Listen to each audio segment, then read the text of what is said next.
Xbox On. Welcome to Xbox On, a podcast with one host about one console, Xbox. I am said host Jesse DeRosa, and on today's episode, we'll be talking about the latest Xbox news for the week of December 14th, 2023, including E3 is officially dead, for real this time. Disney's gaming boss speaks on Indiana Jones being an Xbox exclusive, Xbox is exploring a free ad-based version of Game Pass, and more.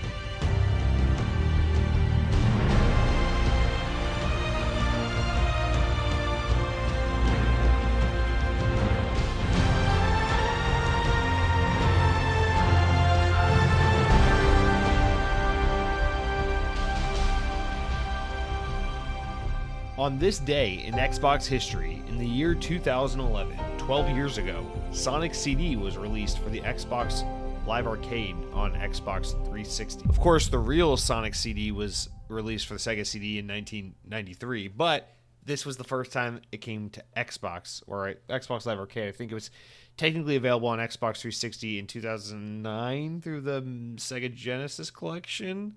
Was CD on that? I don't know. Guys, it's clearly the end of the year because there are not a lot of notable games coming out right now. There's not a lot of historical releases around this time. This has historically been a pretty dead time of year to release a new game. That's not to say Sonic CD isn't a good game. In fact, I don't know if this is a controversial take among the Sonic community. I don't ever know what they're talking about because despite my love for Sonic, those Sonic fans, they're just a bunch of fucking stinky, sweaty, showerless looking furry fucks, and they're always, I don't know what they're talking about. I'm over here like, oh, what's the best 2D Sonic game? And they're over there like, oh, which Sonic character would you rather have sex with? And so, I don't know. I don't associate me with them. I love Sonic the video game. Don't love Sonic the fandom. But yeah, Sonic CD, actually one of my favorite classic Sonic games. I would say probably my second favorite classic Sonic game behind Sonic 2. I think Sonic 2 is definitely the best old school Sonic game. Like, thinking of Sonic as everything before Adventure came out, I'd say Sonic 2, Sonic CD, Sonic 3, and Knuckles, then Sonic 1. I'm not going to talk about things like Sonic 3D Blast and all that crap. We don't get Sonic Runners. We don't got to get into all that. Okay? We're good. But yeah, Sonic CD, pretty damn great game.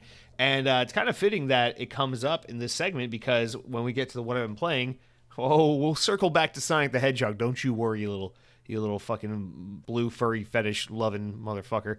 Guys, welcome to Xbox On, the podcast about one console with one host and all that whatnot. Episode 237, we're there. We're at that point of the year. There's just a couple weeks hanging over us before the calendar turns over and it's another year of your life. It's just gone by and there you are. You're looking in the mirror, you're saying, when did I get bags under my eyes? You're thinking to yourself, but my mother still refers to me as her baby boy. Why do I look like I have a perpetual mugshot face? What is this? What's happened to me? Well, don't worry. That's just part of the magic of growing up. You're just blossoming into a typical, completely normal, well-adjusted adult. Welcome to the real world. Guys, we don't have any notable game releases this week because, again, it's just that time of year. Like, what the fuck's coming out? However, I do want to talk about a game release last week that I kind of got to make a correction on because I talked about how Plumbers Don't Wear Ties Definitive Edition is coming to Xbox, which I was pretty hyped about. And, the reason why I found out I needed to correct this was because I was so hyped about this, I went to the Xbox Marketplace, they call it the Microsoft Store. There is no Xbox Marketplace anymore. I went to the Microsoft Store to buy Plumbers Don't Wear Ties, and I was like, it's not here. What the hell? Did I get the release date wrong? Look it up online. Plumbers Don't Wear Ties Definitive Edition has come out. It is available as of December 8th for the Xbox 360 and Xbox Series consoles. Not the Xbox 360. The Xbox One and Xbox Series consoles. What freaking year is it? How did I make that mistake? Anyway, but it's not available for purchase digitally or at your local Walmart. You have to. It was re-released through Limited Run Games, that company that gets licenses for games and does special physical re-releases or box set editions or gets licenses to old school games that are out of publication or funds certain indie games to get a physical release. You may have heard of them before, but yeah, they did a release for the old 3DO interactive FMV game plumbers don't wear ties. I was very excited about that. And then when I found out it's only available through limited run games, that immediately killed my enthusiasm, because I don't really feel like spending $40 on a physical edition of the game and then waiting 2.5 months maybe for it to ship to me. I'd rather just download it for like $15 and be done with it. But not only that, it seems like they've sold out of it on their website. So I don't know if they're going to restock it, but it may no longer be available for Xbox. So, oh well, just had to make that correction. Also, just express my mild disappointment with that realization. But that's okay. This week is full of exciting and good news as well. I can't wait to get into the games we've been playing this week, because for the first time in what feels like a very long time, I've actually played video games, and I'm it's nice to have that like excitement and enthusiasm again, you know, like when you get to have a dry spell of like not feeling like playing games for a while, and then you finally find a game that clicks with you again, you get back in the mood, and then you're like excited about video games again. It's one of those moments for me right now, so I'm feeling good about that. We'll get all over that news in a little bit, but before we do, let's start this podcast this week with our typical opening segment, the mildly amusing stories, updates, things to just talk about to kind of set the stage, get us in the mood to discuss Xbox as we round out the year 2023, a year that was marked by, I don't know, what was like so special this year? I mean, aside from like all the war and death and political corruption and turmoil and civil unrest, I mean, what was it's a good year, right? Freaking Taco Bell had some good releases. We got a Tron roller coaster at Magic Kingdom. Pretty good year. All right, starting off with Windows Central's, well, this is from Windows Central, though it's really not like an article or anything. I took their article to get the hyperlink here, basically. But hey, you guys got Spotify. You got that Spotify Wrap that everyone gets so crazy about. Ooh, look, guys, I listened to Lady Gaga's Poker Face 8.6 trillion times in the year 2023. I'm so excited to share with all 400 of my Instagram followers that I'm the biggest Lady Gaga fan. Well, yeah, we all love the Spotify Wrapped, and nowadays everyone's doing it. If you got a subscription to anything, they'll tell you about what you did. They'll tell you, you get a subscription to Blue Apron. They're like, oh, look, your most eaten meal was a homemade meatloaf with microwave mashed potatoes.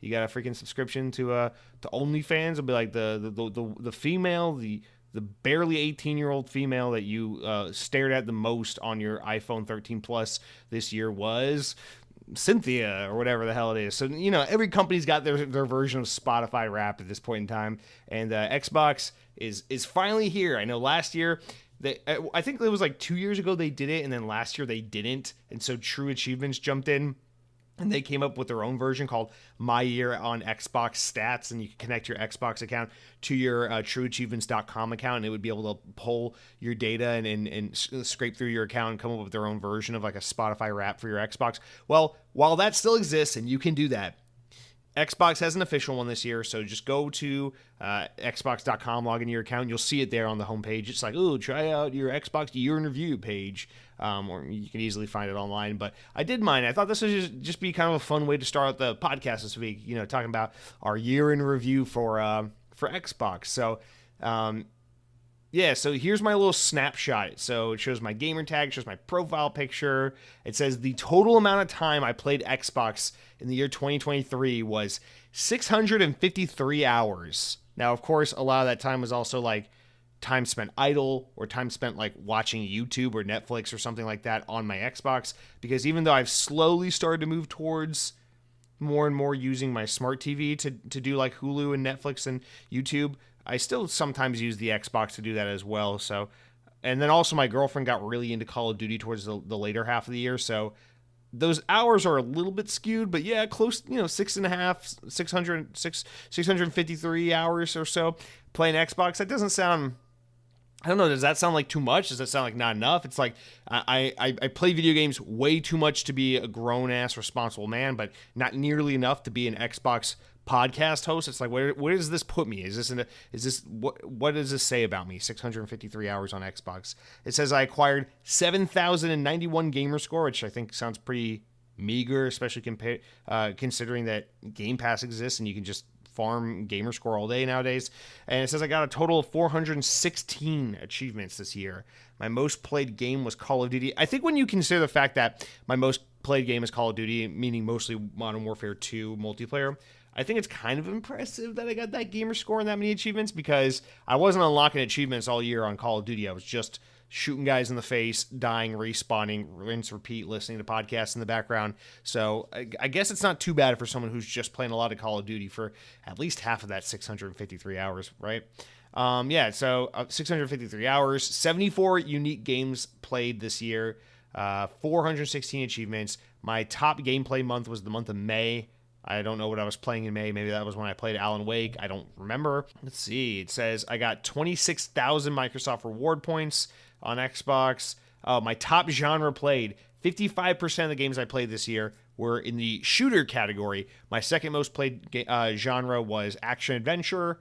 Then it was role-playing at 9%, platformer at 4%, and 2% other. I don't know what video game classifies its genre as other, but it says some of my most played games: Atomic Heart, Disney Dreamlight Valley. That was definitely Jolena, not me. Batman, Gotham Knights. I didn't put that much time into that game, did I? What the fuck? I don't know. It says I'm in the top 10% of hours played on Xbox. Top 5% of players for gamer score acquired and for achievements unlocked. So that means I'm better than most people. It says I played Call of Duty for 214 hours. So yeah, there we go. It's awesome. Really cool stuff. My number 2 most played game of the year, Starfield, 50 hours. Thank you. Number 3 most played game, Hogwarts Legacy. Again, that must be my girlfriend, because I think I played like 6 hours of Hogwarts Legacy. It says I've played 38. I blame her. That's not me. Don't go pointing your fingers at me and tell me I'm some British loving fucking muggle or mudblood or whatever weird excuse for racial slurs they came up with so J.K. Rowling can make white British boys say bad words. But it's fun, right? It's fun to look at these. It's fun to look at your Spotify Wrapped, to look at your my year on Xbox, and just be like, wow, really? I burned 257 hours on Call of Duty. Oh, that's why I still don't know how to file my own taxes. Oh, that's why I've been telling myself for the past 15 years I was finally going to learn how to play that guitar. Oh, that explains that. Okay, that's nice. But I did want to point out one thing, because I also did do the trueachievements.com version of this and ran my numbers, and it came up with some different stats. So I thought I would just kind of put these side by side and compare them. Who's wrong here? Who has this right and who has this wrong? Why does True Achievements say one thing, but Xbox says something else? And why dare True Achievements try and go head to head with Xbox here and try to compete with actually, I don't even know what I'm saying. Let me just pull these up and look at them and stop being a fucking idiot for a second. Here we go. So True Achievements says I got 395 achievements this year. Xbox says I got 416. I'll go with Xbox on that. Xbox says I got about 400 more gamer score than True Achievements says. Xbox says I played 214 hours of Call of Duty. True Achievements says I played 192 hours of Call of Duty. So True Achievements is trying to ruin my reputation a bit here. It sounds like they're trying to make me seem a little bit more like a scrub than I truly am. Trying to ruin my credibility, my gaming cred, by saying that I don't play as much as I truly do. So True Achievements, watch it, okay? I liked you before. Now you're starting to make a problem where there doesn't have to be one. So I don't know. Be interested to see some of the results of you guys. I know you guys play all sorts of fucked up games. You guys are playing freaking Mortal Kombat and Laser Suit Larry and stuff. So you tell me what you got. What's your play time like? What are your big games of the year? It's fun stuff. It's fun to compare and post it online. All your friends are like, it's like you get your Spotify Wrapped. You're like, oh, look, I listened to 75 hours of Kanye West. It's like, bro, why does it say you listen to so much Kanye West right around the time where everyone stopped liking Kanye West because he was saying all that anti-Semitic shit? That's a little messed up. And you're like, oh, I can't really explain that. It's fun. You're sharing your Spotify numbers, and then you get your Xbox One. You're like, oh, guys, look, I played 700 hours of Xbox. And your friends are like, well, I play PlayStation because I'm not a bitch like you. And you cry a little bit because you're on Xbox, and Xbox is for losers. So it's all good. So there it is. Don't really know what we talked about thus far, but let's just keep the train going. Moving away from my year on Xbox and towards E3, the big video game expo that's been a part of the industry since 1995, the year I was born. Well, we got an update on E3, and it's that it is officially dead. Now, this would normally be like a huge news story, but I just feel like because the fact that everyone has said and seen from a mile away for a long time now, E3 is dying, E3 won't be here for long, E3 is about to die, E3 is about to be dead for good, oh my god, there's E3 gasping for air. This comes as a shock to absolutely no one, but from VGC, they write up, E3, the game industry's former flagship annual event, is officially dead, the ESA, or Entertainment Software Association, has said. Quote, After more than 2 decades of hosting an event that has served as a center showcase for the U.S. and global video game industry, the ESA has decided to end E3, President Stanley Pierre-Louis said in a statement. We all know the entire industry, players and creators alike, have a lot of passion for E3. We share that passion. We know it's difficult to say goodbye to such a beloved event, but the timing is right to do so, given the new opportunities for our industry that have reached so many fans and partners. E3 was created in 1995 as a means for retailers to meet with game publishers. The event quickly became a tentpole of the industry, attracting millions of eyes and media coverage from around the world. Yes, E3 was, of course, part of what's it freaking called? Consumer Electronics? What the fuck is it called? Takes place like every year in January, February, something like that. CES, Consumer Electronics Show, and video games were shoved into the corner, as the story famously goes, and everyone's like, "Oh, what's this? Interactive entertainment?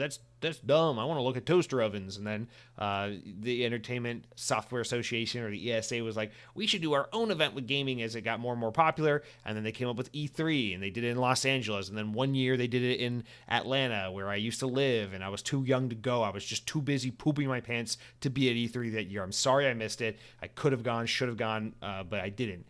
And then it happened for many more years in California until it didn't happen. And then the pandemic destroyed it. But let's be honest, it was kind of dying anyway, because Nintendo and even Sony had pulled out towards the end of its life cycle. And now Jeff Keighley gets up on stage and flashes cool trailers for Level Infinite, aka Tencent published and affiliated games. And then we watch the trailers, and then they have developers come on stage and like, you get the award for best action game. And then some developer who spent like 75 years in a fucking box working on a game gets up there all teary-eyed and says, I really put my heart and soul into this game. And then they start playing walk-off music and like, get the fuck off the stage. And then they get some famous Hollywood celebrity who doesn't know jack shit about video games to come out. And he's just like, I'm handsome and I'm in Hollywood. And everyone's like, woo! And he's like, and also here's an award for games that make an impact. And then it's like freaking Fortnite. And it's awesome. It's awesome. That's what we got now instead of E3, and it's all good. So E3 is dead, but not forgotten. I'm sure we all love E3. Again, it's just, I don't know. I feel like there's nothing to say here because we've been talking about on and off forever. You know, Reed Pop got involved with trying to organize E3, and it was supposed to happen this year, and then it got canceled last minute because no one was really coordinating with them, and none of the publishers were getting involved. And it seems so obvious that there was no way this was coming back. Once it was gone for good. And once publishers and everyone kind of caught wind that's like, hey, we don't need to pay all this money and plan around this very specific time of year to message our games. You know, with the power of the internet, we can just kind of be like, hey guys, we got a video game to talk about and just do our own thing. And that's kind of where we are today. And yes, it's less eventful. And yes, in a way, it is kind of sad because in a sense, the video games industry has lost its quote unquote Super Bowl type event. And I definitely have very warm, fond memories of E3 and will miss it. But I think at this point, the E3 that was still alive in some skeletal form isn't really the E3 we all knew and loved. And so rest in peace, E3. Maybe one day it can be revived because everything comes back from the dead. Everything is nostalgic, except your grandpa who died of cancer. He's not coming back from the dead. That is unfortunately like the one thing we don't do. But, you know, if it's an 80s movie or an 80s band or an 80s video game or literally just anything from the 80s and, you know, 1995, it's only a few years removed from the 80s, you know. Anything close enough or 80s adjacent gets revived. So E3, I'm sure we'll see it in another life someday, maybe in 4 or 5 years when people are nostalgic. Maybe they'll call it E4. I don't fucking know. But until then, rotten hell. I miss you. All right. Speaking of Harry Potter, next up I want to talk about Hogwarts Legacy year-to-date sales because this is some impressive stuff. So just let's read this from VGC real quick. According to data published by Circana, formerly known as NPD, Executive Director Matt Piscatella, Modern Warfare 3, Call of Duty Modern Warfare 3 is already the U.S.'s second best-selling video game of the year. The first best game currently being Hogwarts Legacy, which came out in February, right? Modern Warfare 3, which has been on the market for 5 weeks, has already outsold Legend of Zelda Tears of the Kingdom, Marvel's Spider-Man 2, Madden NFL 24, Diablo 4, just in these 5 weeks on sale. So the reason why this is important is because while it is no surprise for Call of Duty to be the best-selling game of the year, it is borderline impossible or unheard of for anything that's not called Call of Duty to be the best-selling game of the year. And Hogwarts Legacy has a chance, potentially, maybe, kind of, sort of, to be that game for 2023. It might be that when this year wraps and it's 2024 and you're looking in the mirror doing all the things I said you do about the mugshot face, but your mother says she loves you, you might be saying to yourself, how the hell did Call of Duty lose out to a bunch of fucking mugbloods over across the pond? Well, I think this is impressive, because even though obviously the more impressive stat here is that Call of Duty managed to climb its way, not even climb, claw its fucking way to the number 2 spot in 5 weeks on the market against games that have, games like Zelda. Zelda came out in like what, May? Fucking crazy, man. While that's impressive, it's just really cool to see that another game could potentially win this year in terms of just overall high sales. Now, I think total lifetime sales, Modern Warfare 3 will probably be a higher selling game than Hogwarts Legacy, because if Call of Duty is already at number 2 and Hogwarts Legacy is, not guaranteed to hold on to the number 1 spot, and Harry Potter has been on the market since February and Call of Duty's been on the market since a month ago, it seems likely to think that Call of Duty will overtake it. It's just more a matter of, can Harry Potter hold down the number 1 spot for another 16, 17 whatever days until the year is over, before that changes. So I don't know, I think that's pretty cool. It's something worth observing, paying attention to. But also, as we look at the top 20 best selling games of the year, a couple other games worth noting. We've got Call of Duty Modern Warfare 2 at the number 7 spot. So best selling game of the year, Call of Duty Modern Warfare 2 at number 7, Modern Warfare 3 at number 2. So Call of Duty in 2 of the top 10 spots. Insane. Starfield is in the number 10 spot. And I know to some people that might sound bad, but to me, that sounds pretty good. Starfield is the 10th best-selling game of the year. It's not available on PlayStation, which is the biggest console. It's not available on Nintendo, which is the other biggest console. And the majority of people who played it on Game Pass. So the only console it's around on is Xbox. Most Xbox people didn't buy it, they subscribed. So it's basically just PC sales. And yeah, you could get it for PC Game Pass, but I'm sure the majority of its units sold were definitely on PC. So that's pretty impressive stuff. 10th best-selling game of the year. And you're up against a bunch of games that are multi-platform or just those kinds of special games like Spider-Man or Zelda where it just has insane penetration, market penetration. And you still ended up in the number 10 spot. I think that's, I don't know. I know a lot of people like to say, I understand the divisiveness about the actual product that is Starfield, but I know people try to rag on Starfield and say it was a flop and things like that. You can't argue with that. You're the 10th best-selling game of the year. You're only available on the least popular platform for consoles, and then you were the 10th best-selling game of the year despite people having access to you included in their $15 a month subscription. I think that, I don't know how that doesn't read as an absolute win or smash hit, but anyway, there's that. Yeah, let's see what else. Remnant 2 at the number 20 spot, not bad. All right, let's move on. There's nothing else to say there. All right, let's talk about Epic Games and Google for a minute. I don't have much to say on this one, but it is seemingly big news. I think it helps pave the way for Xbox in a way. So let's touch on this real quick. From VGC, Google has lost its antitrust trial to Epic Games. The decision has been made in this outcome could have major ramifications for app stores in the future.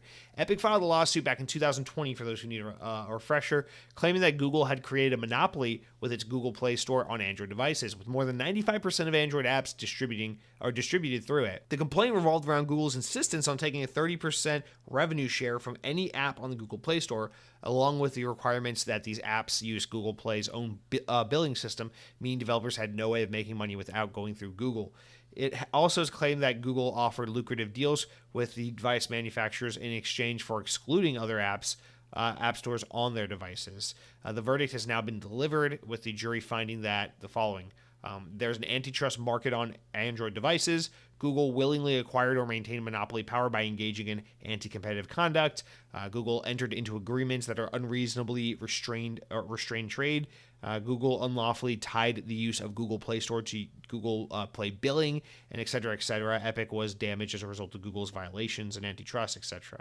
So the reason why this is exciting is, well, not only is it just good to see kind of these giant, powerful corporations beaten up and held accountable a little bit, not to say Epic Games is like some small fry guy we need to fight for, but compared to Google, they are. And it's nice to see companies like Google and Apple and Microsoft held accountable for some of this shit, because they are just a little too big for comfort, and so this is nice.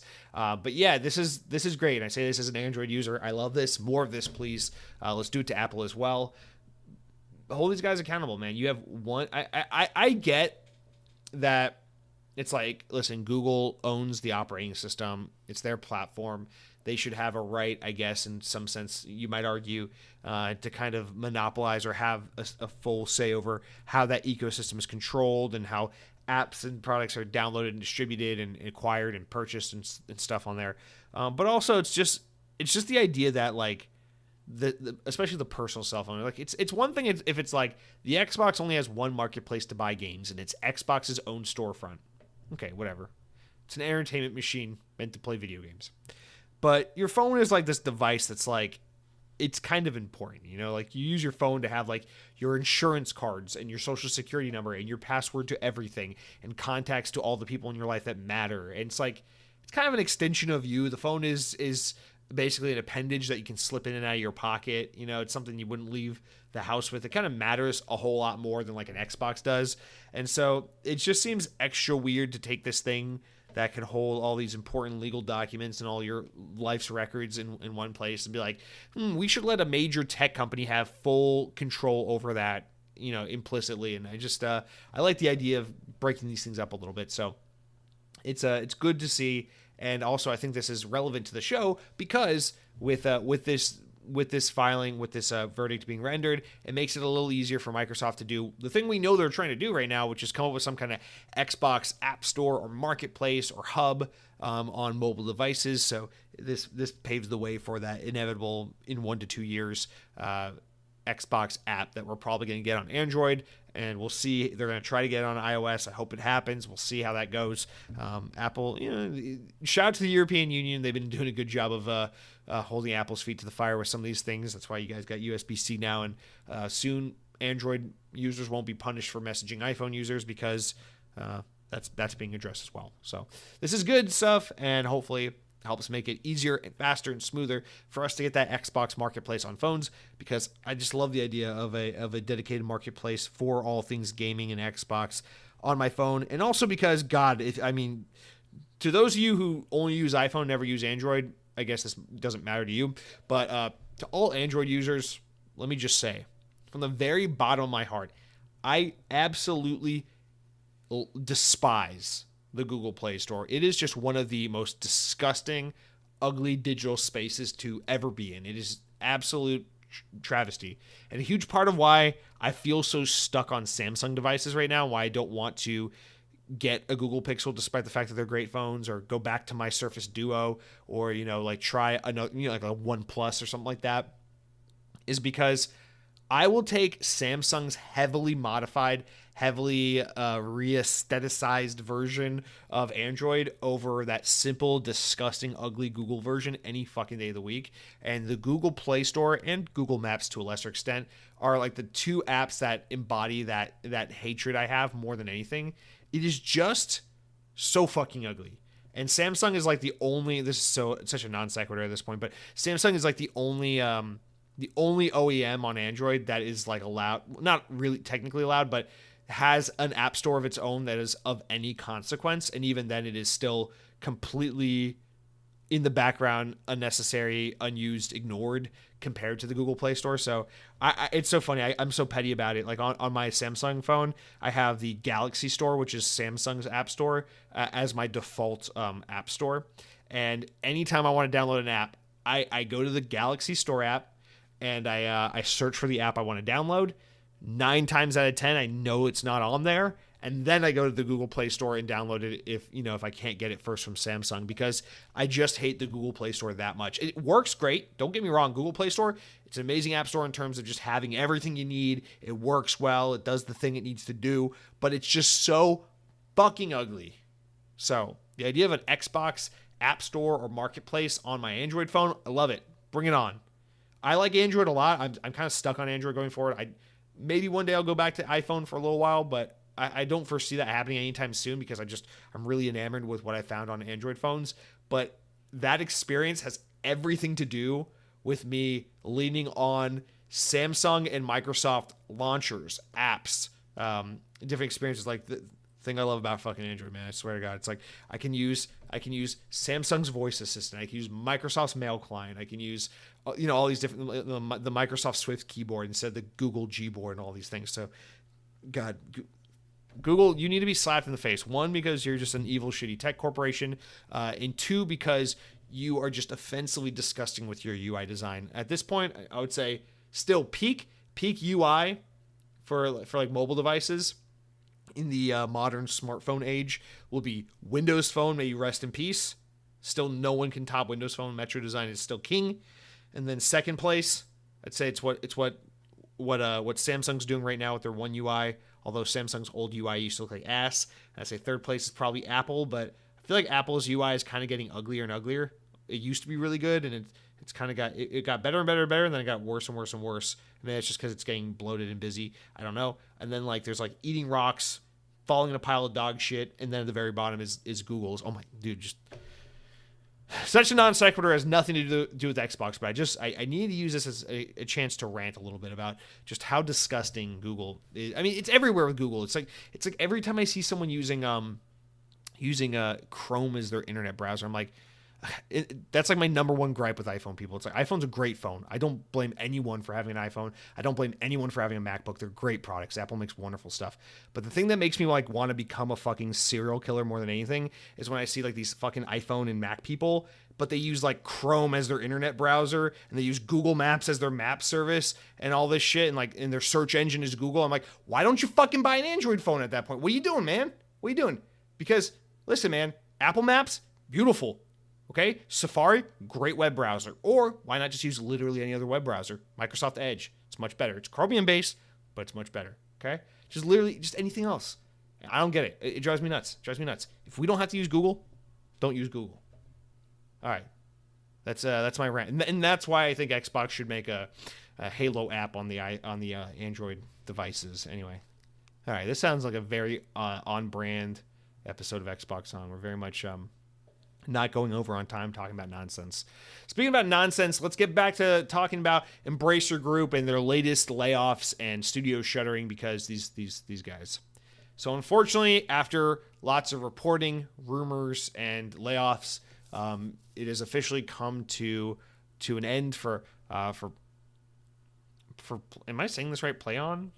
Anyway, the Embracer-owned games publisher in charge of TimeSplitter developer Free Radical.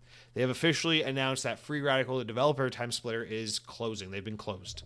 They said, quote, "It's with a heavy heart that we must announce yet another difficult decision," the company said in a statement issued to VGC. "Today we have been able to confirm that the official closure of Free Radical Design and say goodbye to the remarkable, talented, hardworking people. We are beyond grateful to the incredible contributions to play on and wish them the very best of luck and success in their professional journey from here on out." VGC reported last month that Free Radical was at threat of being closed down just 2 years after it was established as part of a huge company-wide cuts at Embracer and its own publishers. Multiple developers posted on social media this past week claiming that all 80 remaining staff had been let go. And what's especially shitty about this Embracer kind of collapse that we're seeing happen is it's not only just that Embracer is so fucking large, so this strain that they're experiencing is affecting so many developers, but what also sucks is you see companies like when I almost said Bungie, but no, Bungie's been doing fucking terrible at this, so fuck Bungie.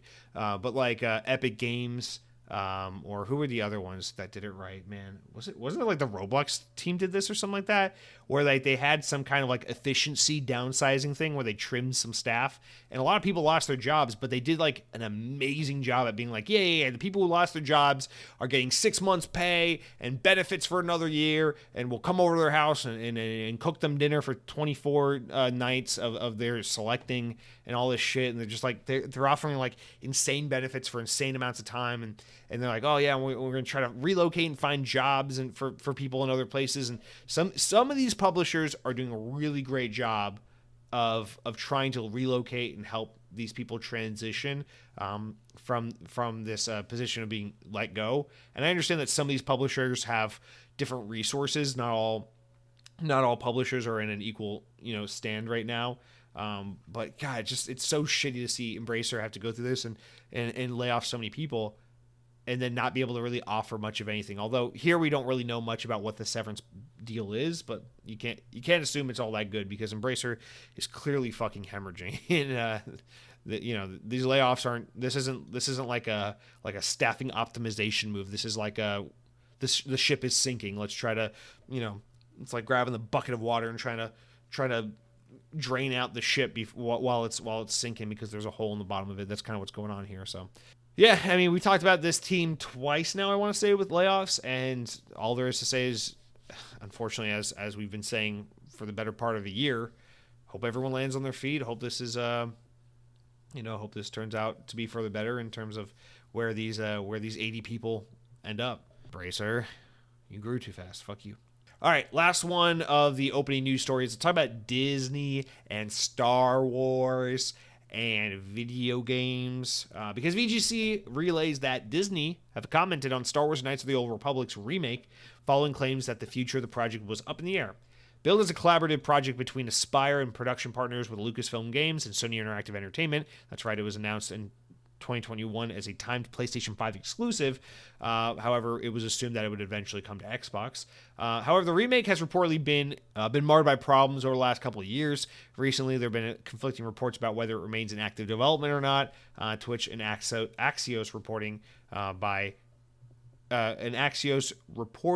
had a quote from Disney head of gaming Sean Shopta, in which he says, quote, "Not a lot I can say on the project at this point for some hopeful, hopefully obvious reasons. But KOTOR is obviously an incredibly popular game, one that we are incredibly proud of, and think that there's still a lot of demand for." So basically, what he's saying there is like, we can't speak to it too much because obviously we're not bound to discuss this, but clearly I think what he's hinting at is that they're looking for ways to shift the project, move it to a new team, make it happen anyway. And you might remember that the other month, there were rumors and reporting going on saying that the game was no longer in active development. That's what Jason Schreier over at Bloomberg was reporting. But then there was reporting that Saber Interactive was working on the remake and that it was in active development, but just being shifted over. So there's a lot of like ups and downs and different exchanges of information. Maybe Aspire's not working on it. Maybe now Saber Interactive is working on it. Maybe it's in development. Maybe it's not. I assume this basically means this game is coming. It's just going to take a lot longer. It's going to get development hands shifted around, and it's not going to be the version that we had announced back in 2021. But I do assume that this is happening, and I don't think PlayStation's involvement is relevant anymore. I think this is probably going to be like a hard reset on this remake, and maybe that version will come to Xbox day and date with PlayStation. So we'll have to wait and see on that. But this is also important because this interview with Axios, this quoting we're getting, these quotes we're getting from Sean Shopta, will come up again in the main news as we talk about Indiana Jones and some Xbox stuff. So stay tuned for that. But yeah, I mean, I think it's obvious that they're going to keep working on finding a way to bring this game back. Just because it didn't work out with Aspire doesn't mean it's not going to work. Clearly, people, the reaction was heavy. People want KOTOR to be remade and brought back, and I think you'd be stupid to just ignore it, especially after that reaction they got from the initial announcement. So that's pretty obvious, and I think that's what he's hinting at. Is like, hey, we're still going to do it. It's just not going to be done the way we had previously announced. And also, I just think it's really funny that this Sean guy goes, KOTOR is obviously an incredibly popular game, one that we're incredibly proud of. Yeah, so Disney's head of gaming is incredibly proud of KOTOR, a game that was made by Lucasfilm long before Disney owned Star Wars, and clearly they had absolutely nothing to do with that game's existence. I love that shit. Love it. Kind of like how Bob Iger is so proud and so excited for the latest entry in the Rise of the Planet of the Apes movie franchise, because it's one of Walt Disney's favorite stories was the one about the Planet of the Apes, and he can't wait to see the latest entry because he thinks Disney fans will be surprised and delighted by seeing their favorite CGI monkeys take over. I've never seen Planet of the Apes. I don't know what happens, but I assume monkeys are like the main race and have defeated humanity in some epic space monkey battle. I don't fucking know. But anyway, that's it for all of our opening news stories, you guys. Star Wars, Knights of the Old Republic. It's disappointing for a lot of people, I know, but hang in there. I don't think that's the end of that game being remade and brought forward to a modern market, so I wouldn't be too sad about that. Guys, usually from here, we pop on into the main news segments, but I'm going to take a little break, slow things down a bit, and talk to you guys about the games I've been playing this week because, again, like I said at the top of the show, I'm excited about the games I've been playing. I'm excited to get into that with you guys, but I'm hungry. I need to get fueled up. Before I can tell you about the games I've been playing this week, I got to tell you about what I've been eating, and I got a different one. I got one out of left field. No one would have ever guessed it, okay? So there's a place off Ocean Avenue where I used to sit and eat Red Lobsters. And Red Lobster is a chain restaurant that, despite my unironic love for slightly fallen off the popularity list of these chain American corporate restaurants, that's poorly worded, but Red Lobster, surprisingly, one of those restaurants I've never been to. So let me try to rephrase that in a way that people who speak English might understand. Despite my love for these chain American restaurants that were super big in like the 80s and the 90s and the early 2000s, I've never been to Red Lobster. You guys know me. I'm a TGI guy. I love my TGI Fridays. Chili's is cool. These kinds of restaurants, whatever. And they range from all, you get your steakhouse, a variety of them with like Longhorns and Outback. And then you got your shitty Italian version of these kinds of restaurants with like Carrabba's and Olive Garden. And Red Lobster is just basically you're like, what if Chili's, but freaking Maine seafood place, or like what if Longhorn Steakhouse, but instead of Texas we did the state of Maine, and instead of cow goes moo, we do lobster goes clap clap, or what sound does I guess they make, it's like they, whatever the sound that a lobster makes. I guess crabs make a squealing sound when you boil them alive, so there's that.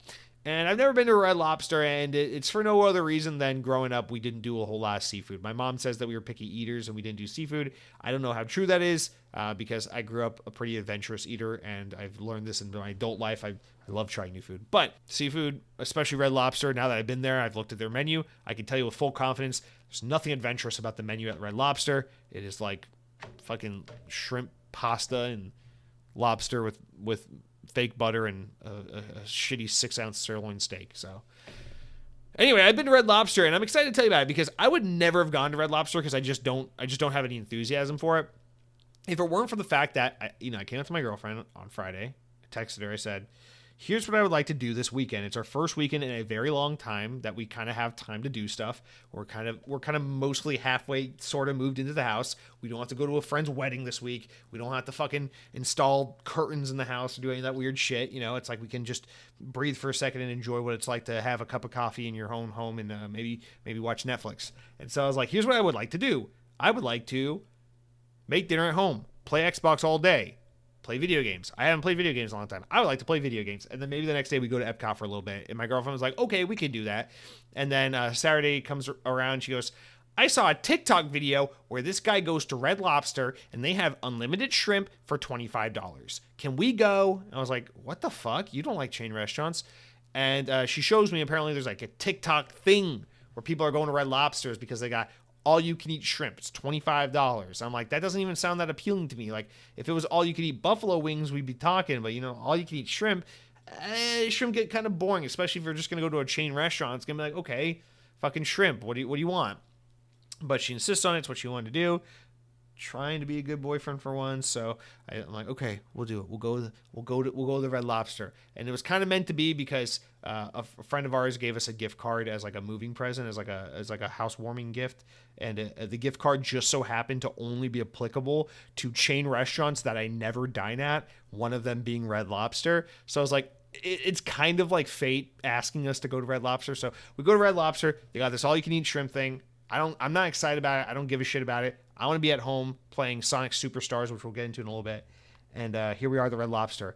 I gotta say, shout out to Red Lobster. It is definitely a victim of the same thing that every chain restaurant in America is fallen victim to, where you walk into the store and it immediately feels old and dated and sad. And you go, oh, I bet this place was a really fun place to go to in 2001. Oh, I bet this was a really nice restaurant in 1994. It has like that kind of energy.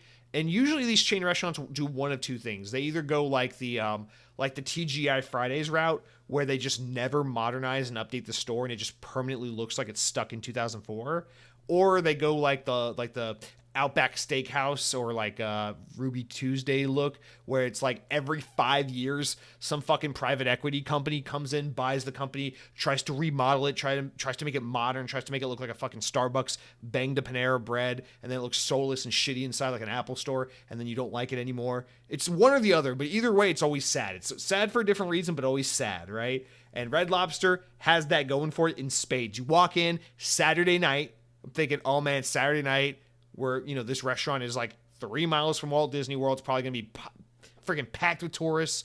Oh my God, how's this going to be? We get there, restaurant's like 20% full. It's just a bunch of old people looking for clam chowder. I'm like, oh, we're right at home. Here we go. It's like TGI Fridays all over again. So we get sat. You know, it's like that thing where like the tables and the chairs and everything. It's nice. It's good wood, hard wood, made out of a nice hard wood. It's sturdy. It's built to last, but it has that like worn, faded, chipped, kind of beat up look where it's like, man, they need to do a refresh on the hardware in here, the chairs, the tables. It just looks sad in here, and you know, and it's like the whole restaurant just has this kind of, they're playing a playlist from like 1997, and I'm enjoying because I like 90s music, but at the same time I'm like, oh man, they can't even keep up with it's just so sad in here, you know, that kind of thing. And I like it. I actually like it a lot, though, because they do that kind of thing that companies used to do in like the 90s and stuff, where they were like, let's build this. I have an idea for building a restaurant with atmosphere. And so Red Lobster tries to do atmosphere. It's got like a fun, like kind of like you know, northeast beach coast Maine thing, New England thing, I don't know, maybe Jersey thing, I don't fucking know, you know, up north where it gets cold but they still have beaches and they sometimes eat fucking lobsters and stuff, like that kind of thing, like Maine. And it tries to go for like a little bit of like a nautical kind of boater theme, and it looks nice, it looks kind of fun. I'm like, okay, I'm kind of into this. It's like a shitty cheap version of like when Disney does this kind of theming at their yacht club resort, but I'm into it. It's fun. We're here. Bonus points for the theming and the atmosphere and in the attempt. And let's talk about Red Lobster. Let's make it quick and easy, okay? Red Lobster, I'm perusing the menu. I'm trying to think, what the fuck am I going to eat at Red Lobster? Their menu's boring as hell. So I'm like, you know what? I'll join you, girlfriend person. We will do the unlimited shrimp for $25. Let's do this. Let's see what it's all about. It's fine. They give you the Cheddar Bay biscuits. The only thing I've ever heard anyone say about Red Lobster, oh, their Cheddar Bay biscuits are so amazing. You got to try the Cheddar biscuits. I'm like, okay. I try the Cheddar biscuits. They're good. They're not great. They're good. They're buttery. They're salty as fuck. A little cheesy. They're soft. They're moist. They're good. But again, they're not that good. It's not like, oh, I need to come back to Red Lobster. These biscuits are amazing. And I feel like my whole life, the only time I've ever heard anyone say Red Lobster is like, you gotta have those fucking biscuits. But no, they weren't that good. They're fine. They're good. They're just not, oh wow, you know. And then unlimited shrimp. I will say, credit where credit's due, Red Lobster, they try to make the unlimited shrimp as fun as possible. They're like, you can get fucking like Asian style, sweet and spicy, bang bang, whatever shrimp, you know, like all those like white Asian places you go to where it's like aimed at white people, where like, we got firecracker shrimp, you know, they got like one of those. So I'm like, okay, that appeals to me, so I'm going to get a bunch of that. So I got a bunch of that. And they're like, oh, we have like a chicken Alfredo pasta, but instead of chicken, it's shrimp. I'm like, okay, I'll get that. And we got coconut shrimp. We got shrimp cocktail. We got shrimp scampi. And so it's like, I'm like, okay, it's fun. You know, they got a lot of ways to try out the shrimp, and some of them come with pasta, some of them come with rice, some of them come with different sauces. I'm like, okay, so it's not like you're just eating fucking peel and eat boiled shrimp or some shit like that, you know? So it's fun. They make it fun. I try to make a game out of it, so I'm like, okay, I still don't care about shrimp's not that good to me. Like, shrimp is fine, you know. Shrimp, you can do a lot with shrimp, but I just try to make it fun, make a fun experience out of it. So I was like, okay, so let's just count how many shrimp we can eat. Long story short, I ended at, I think, 31, 32 shrimp. That was my max. That's what I ate, and it was fine. It was good. I felt full. I felt slightly unsatisfied. But it's not that feeling of like when you eat a lot of like steak or something where you're like, oh, kill me, you know, I'm going to die now. So at the very least, I didn't have that feeling. But I don't know, Red Lobster food overall was like, you know, unlimited shrimp, fun idea. I'd rather have all you can eat chicken wings. I'd literally rather just go to a buffet. Like, I know people like to rag on buffets, but if there's one thing I've learned from being a Disney Parks fan and now a cruising fan, it's that fuck that sentiment, that hatred that buffets get. I love buffets, and that might be the most American thing I've ever said, and so be it. I freaking love buffets. Maybe not always, you know. I like Golden Corral in theory, But I'm afraid to go into a Golden Corral in person because they're usually pretty intimidating and scary and disgusting and so disgusting. I'm afraid to get malaria if I go into a Golden Corral. But the general concept of a buffet, I'm a fan of, especially on a cruise ship, especially at Disney World where they have like nicer buffets, where the food quality is a lot higher and the cleanliness standards are significantly higher. But it's like I'd rather just pay $25 to go to a decent buffet than pay $25 and get all you can eat shrimp, because at least at the buffets, you got fucking desserts, you got pastas and soups and salads, and you got, usually it's like some chicken things, they got a little seafood, they got a little Italian, they got a little Chinese, they got a little of everything. And that's what I want. Oh, dude, fucking Chinese buffets. Oh, God, I don't know of a good one here, but one thing I miss about back home in Georgia, woo! You find either like all you can eat Chinese buffet and they're always like $12, always so damn cheap, or you find like all you can eat Korean barbecue. Red Lobster, are you fucking kidding me? Are you all you can eat Korean barbecue? No, you're not, Red Lobster. Step aside. So, Red Lobster, shout out to you. I guess I can tick you off the list of American corporate chain restaurants that I'm obligated to try. Were you bad? No. Are there things about you I like? Yes. I like that they played No Doubt like 3 times while we were there. I liked the dated, old, worn nautical theming. The servers were super nice. They sell Pepsi products instead of Coke, so that was a huge plus. First time in a long time I got my hands on a Pepsi Zero Sugar, so that was nice. All right, that's it for what I've been eating. That's the Red Lobster.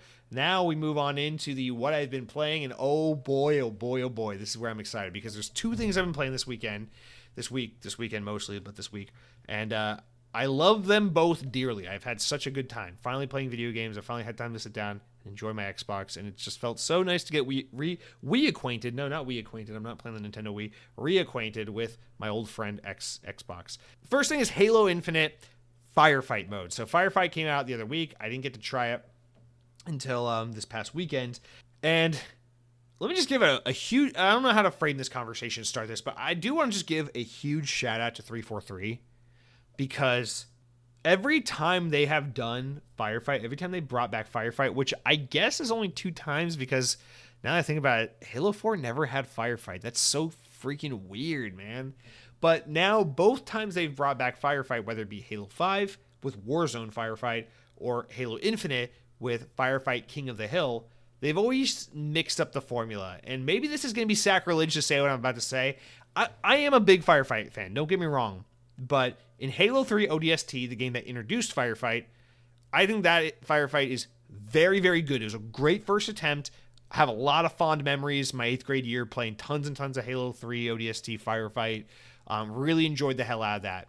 But if I'm being honest, that game, that mode was created for ODST during a time where horde-based modes were like at their peak. Gears of War 2 horde mode, Call of Duty Zombies, all this stuff. So even though I really love ODST Firefight, I don't think that holds a candle to Call of Duty Zombies. Not that they're necessarily one-to-one. They're just both horde modes. But oh my God, Call of Duty Zombies all day over Halo Firefight. But that being said, I do have a big soft spot in love for Halo Firefight, and there's always a time and place for that, and I've enjoyed it many times before. But that said, when Halo Reach came out in 2010, I thought their version of Firefight was significantly worse than ODST's. And I don't remember if they call it something different, but Halo Reach does have significantly different Firefight, and it just wasn't nearly as fun. It was actually, what was it? It was like PvE. No, there was no PvP in it. I don't remember how it was different. It was like the reactor one, right? We had to like protect the reactor, I believe. But anyway, it was like a defense Firefight in a way, but they just called it Firefight. And then they had Firefight Arcade if you wanted to play like the ODST style. But either way, Halo Reach's Firefight mode was fine, but I never liked it as much as I liked it in ODST. And then that was it. We just didn't see Firefight for a long time until Halo 5 came out. I thought Halo 5's Warzone Firefight was phenomenal. I loved the way they remade that mode where they put it in the Warzone mode, which for those who think Warzone is Call of Duty, no, Halo 5 had a Warzone mode. It was an awesome big battle mode. It was like PvPvE, and it was excellent. But they had Warzone Firefight in Halo 5, which was 5 waves, so it wasn't unlimited waves. It was set, but each wave was significantly harder and had these mini bosses, and then on the last wave you had a massive boss, but you played it on a condensed version of a Warzone map, so it was pretty large, and it was Warzone, so you could like use your rec packs and rec rewards to get different weapons and vehicles and all this shit. And I personally thought Halo 5's Warzone Firefight was just so much fun. In fact, it is possible that I spent more time playing Halo 5's Warzone Firefight than I spent playing ODST's original Firefight mode. Like, I really loved Halo 5's Firefight mode. So shout out to 343. They didn't just bring back Firefight with Halo 5, but they reinvented the wheel, and they did so to great success, in my opinion. Although, of course, original Firefight has more of like a name for itself and more respect from people in general. Most people are stupid. Most people think Halo 2 is the best Halo game. So most people have tiny brains and don't realize that 3 and 5 are the best Halo games. So I don't care. Now with Halo Infinite, 343 continues their role of outdoing themselves with Firefight. Not only that, but Halo Infinite has just been on such a roll lately. Like I want to go back and play Modern Warfare 3 because I barely played it. It came out right around the time I moved. So I haven't had a whole lot of time to play Modern Warfare 3, and I know I like Modern Warfare 3, and I'm enjoying the multiplayer, and I even kind of like the zombies mode, but I just can't get back to it right now because Halo Infinite pulled me back in so well with this freaking Season 5 and this Halo 3 refueled playlist, and now with King of the Hill Firefight, which is so good, man. Oh my god, it's so good. So it's King of the Hill, and it's 5 rounds, kind of like Warzone Firefight was, but you play it on regular multiplayer maps in Halo Infinite, and it's that Halo Infinite version of King of the Hill where it's kind of like tug of war King of the Hill, and it's so fucking good. And it's just it's a multiplayer playlist. You can play the regular version, or you can play the heroic version if you want it to be a little more challenging. Now, I don't know. I don't think it's too hard. Like, I've played it a bunch, and I don't find it to be too hard. Like, I'm not dying too often, but it is hard to complete a game or to win a game of King of the Hill Firefight because every team I get paired up with fucking sucks, and they go through our life pool and they die way too quick. And it's unfortunate because I never make it past like round 3. I think I made it to round 4 one time in like the 10 matches I played. And it's unfortunate because I really like it. I think it's a lot of fun, but I just haven't found a good team yet. So I need to gather a good team so we can really beat a round of Firefight. But yes, Halo Infinite, Firefight King of the Hill, it's super fucking good, man. And you play it on the game's official multiplayer maps. You play it on community-made Forge maps, and it's excellent. It actually instantly reminded me of what I love so much about Halo Infinite, which is that Halo Infinite, for all its issues it had at launch with multiplayer, with slim amount of content and just not being enough weapons and equipment, and it being a little too sweaty with the skill-based matchmaking and all that, I forgot that the best part of Halo Infinite is just how good that PvE is. Because, man, I mean, the AI is so good, the enemy variety is so good, the gunplay is so fucking satisfying, and being able to use the Halo Infinite sandbox on these multiplayer maps against computer AI for like the same enemy types you fight in campaign in this firefight mode, it feels so good. It's so satisfying to play. They just did such a significantly better job with this than they did with a lot of the base multiplayer stuff that this game has. So I'm all over it. I think it's great. I maybe it's too soon to speak, but I would venture to say it's probably one of the better firefight modes. If we got ODST, we got Reach, we got 5, and we got Infinite. I don't know. I'd say maybe it's up there with Halo 5. It's pretty damn good. So I plan on playing a whole lot more of it this week as I get more free time available. But yeah, Halo Infinite Firefight, good shit. Shout out to 343. There's a little bit of news this week from a video that the community manager was in, the 343 community manager, where he was talking about how like there's no active development on any DLC or campaign for Halo Infinite, but we are actively hiring, kind of suggesting that they're getting to work on the next Halo game, which is exciting. So we kind of know that they're working on the next Halo. That Halo Infinite is just going to continue to get multiplayer support, and that's it. But whatever they have, as disappointing as that is for me, because Halo's story is so fucked at this point, I gotta say, whatever they have done, however they've reorganized, repositioned, and whatever they've been working on to make multiplayer become as good as it has become these past few months, they gotta keep this shit up. Because Halo Infinite, to me, has in a matter of 2 months gone from being one of my least favorite Halo games multiplayer wise, just from the insta fatigue and the lack of maps and good diversity of maps and equipment and all that stuff, to being one of the better Halo games. I would say Infinite's multiplayer to me, maybe it's too soon to tell. I don't know. I'm not going to try to rank it, but it is significantly better than it was, and I'm enjoying it a ton. I think Halo Infinite just has really good multiplayer. Probably better than Halo 4's multiplayer. I don't know if I like it as much as Halo 5 multiplayer still, but it's getting there. It's very, very good, and I'm just very happy for 343 and grateful that they stuck around and made it as good as they've made it, because I think Halo Infinite's a really total awesome package at this point, and it's just too bad. Like if you have no exposure to Halo Infinite up until now, I think you're walking into a superb game, and it's just so unfortunate that we had to take the path we took in order to get to here. But man, the final product that we have right now, so fucking good. So shout out to Halo Infinite, shout out to 343, shout out to Firefight, King of the Hill mode. If you're not playing that, are you dumb? I'm not saying you're dumb, but are you dumb? Yes, you're dumb. So that's Halo Infinite. The other game I've been playing this week that we gotta talk about is Sonic Superstars. Now, Sonic Superstars came out last month, came out in November.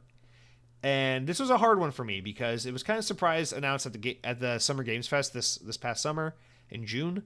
And no one really saw this game coming, but when it was announced, I was like, of course, it's a new Sonic game, insta-buy, right? But just because of the time in which it was releasing, I'm trying to budget myself. I was in the process of moving and everything. I had to make some tough decisions. And unfortunately, both Sonic Superstars and Super Mario Wonder, which are two games I was really looking forward to playing this year, just didn't make the cut of games I had the time or the budget for, and so I didn't play them at release, which is odd for me because normally a new 2D Mario game, new 3D Mario game, new Sonic game, whether it's 2D, 3D, whatever, I'm on that shit instantly. It's like Mario at the Olympic Games, Mario Remake 4000 or something like that, whatever. But a brand new ground up 2D Mario game or a brand new Sonic game, that got me, right? So I was really looking forward to these games, ended up not getting them at launch, and have been really over the past couple of weeks like itching to get to one of these. So with this past weekend gearing up, I was like, you know what, fuck it. We're moved, all this shit's done, we're out of the apartment.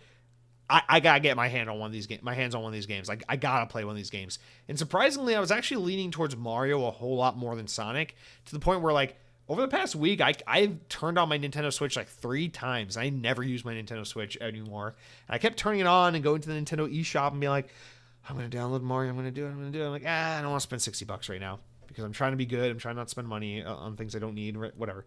But then I went to Xbox and I saw that Sonic Superstars was on sale for $40 instead of $60. And I had enough Microsoft reward points set up or saved up to where I could get a gift card and get Sonic Superstars for super cheap. So I was like, okay, fuck it. The game's a month old and I'm gonna get it for like $30, $25, something like that. Fuck it, let's just do it. So I pulled the trigger on Sonic Superstars, despite the fact that I was really leaning more towards Mario than Sonic, but now I'm gonna go Sonic then Mario just because saving money.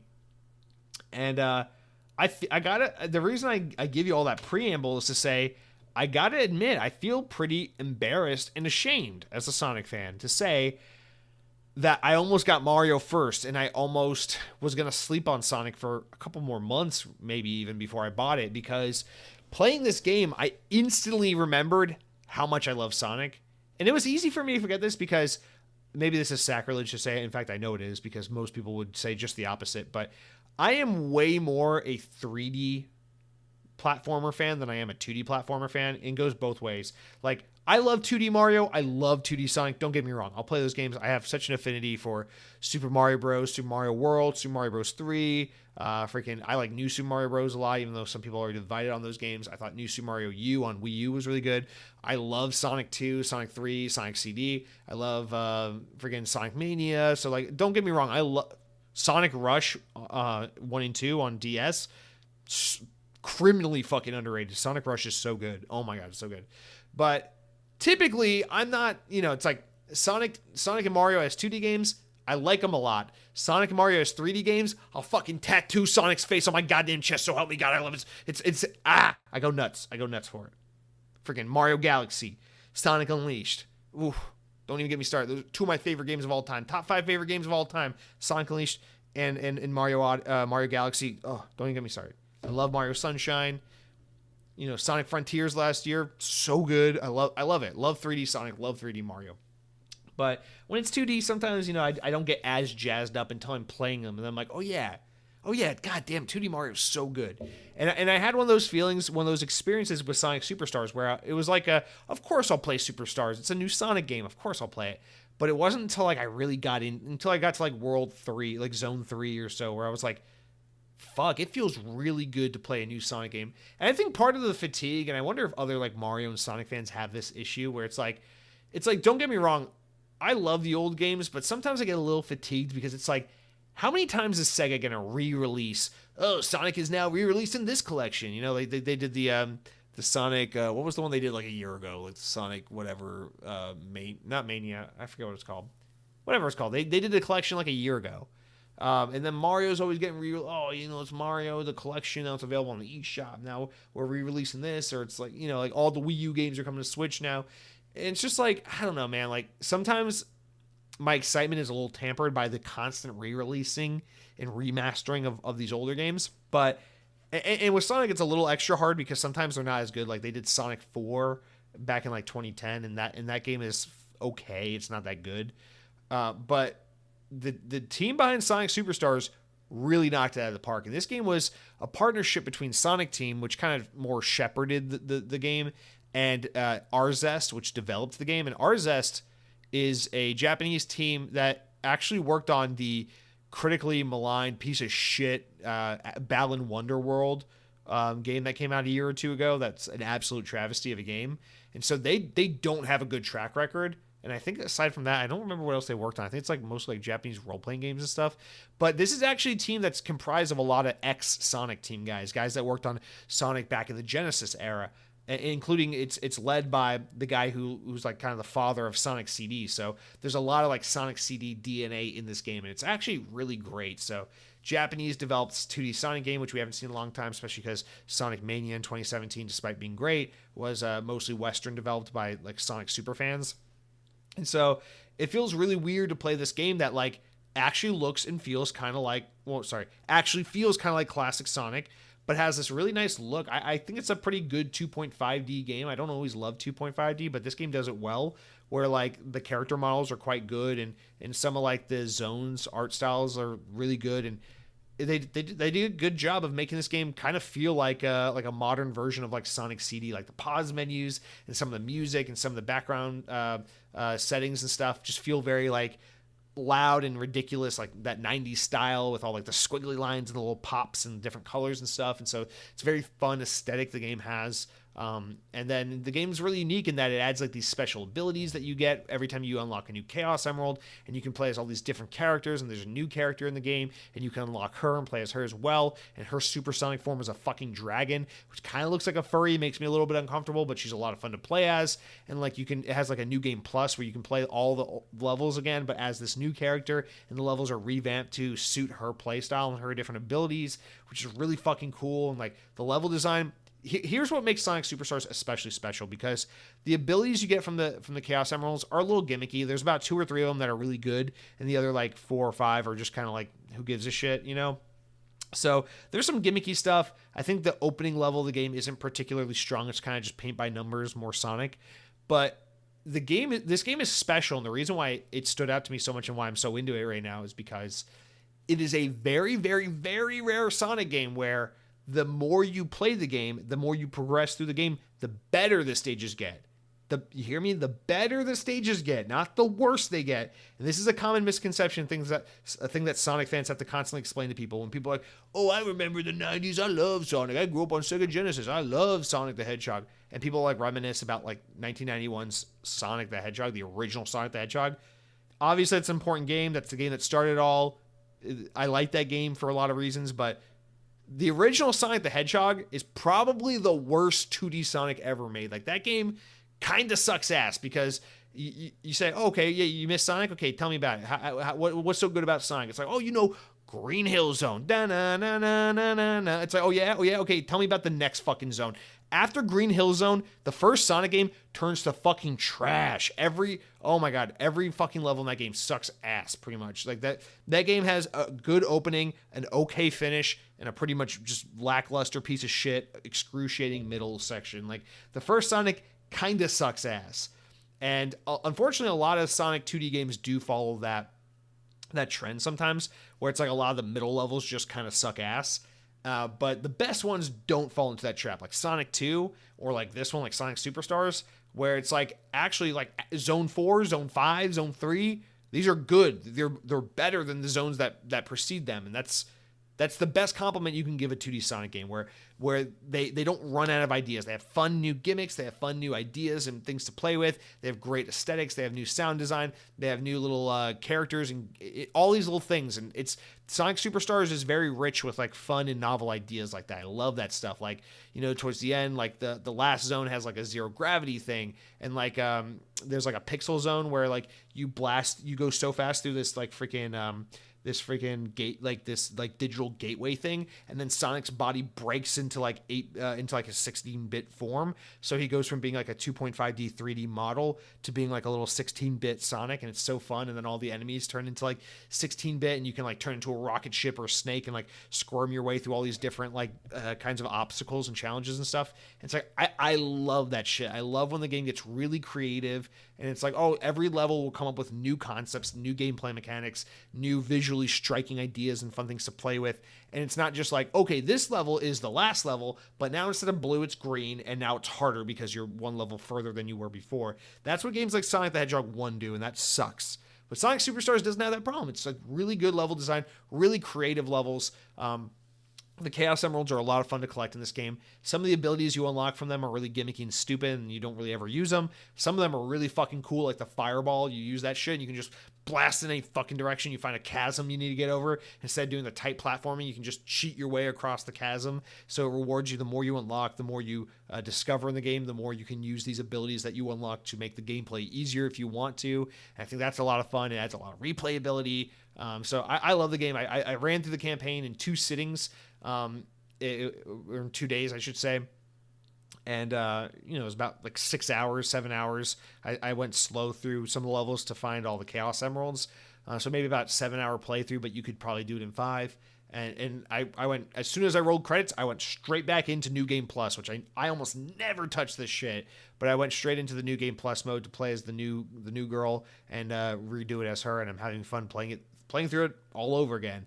The one gripe I will say about this game, the one thing I objectively dislike about this game, it has good boss battles. I'm not complaining about the boss fights themselves. They're not like amazing by any stretch of the imagination, but they're serviceable, pretty standard boss fights. The problem with the boss fights is they're very slow and the checkpoints are terrible. So like you'll fight a boss where it's like a little cutscene. You go through stage 1 of the boss. Stage 2 gets harder. You die in stage 2. Okay, the checkpoint doesn't bring you to stage 2, it brings you back to stage 1, and you gotta watch that slow cutscene thing again, and you gotta skip through this, and you gotta run through that to get back to where you were. And it's a lot of that like old gameplay design of like, why are we punishing the player like this? Like we don't need to do game overs anymore, which thankfully this game doesn't do. But we also don't need to do these slow progressive boss battles where it's like 2 or 3 phases, and every time you die, you go back to phase 1. It's like, what? That's just stopping the fun. You know, it's not. Maybe some people like the challenge, but it has that like that super Japanese feel where it's like, oh, you're making this hard because you can, and it's like kind of annoying. And so I don't know. I wouldn't necessarily say that the boss battles are hard, but it's like they test your patience a little bit. The good news is, and this is especially relevant to the last boss in the game, it's not like that throw your controller against a wall, I fucking hate this game, it's so hard, like Sonic the Hedgehog 4 Part 1 has, where it's like you want to break your fucking Xbox because it's so hard. None of the boss battles are like that, but some of them are like, you know, it's going to take me it's going to take me like 8, 10, 15 tries maybe to beat this boss, but every time you play, you're like, okay, I'm a little better. I feel like I got it next time, you know? One more time. I died, and it was fair. I know why I died. That's my fault. I'll get it next time. So it has that, like, encouraging, keep going kind of thing. I think that people love so much about, like, Souls games and stuff.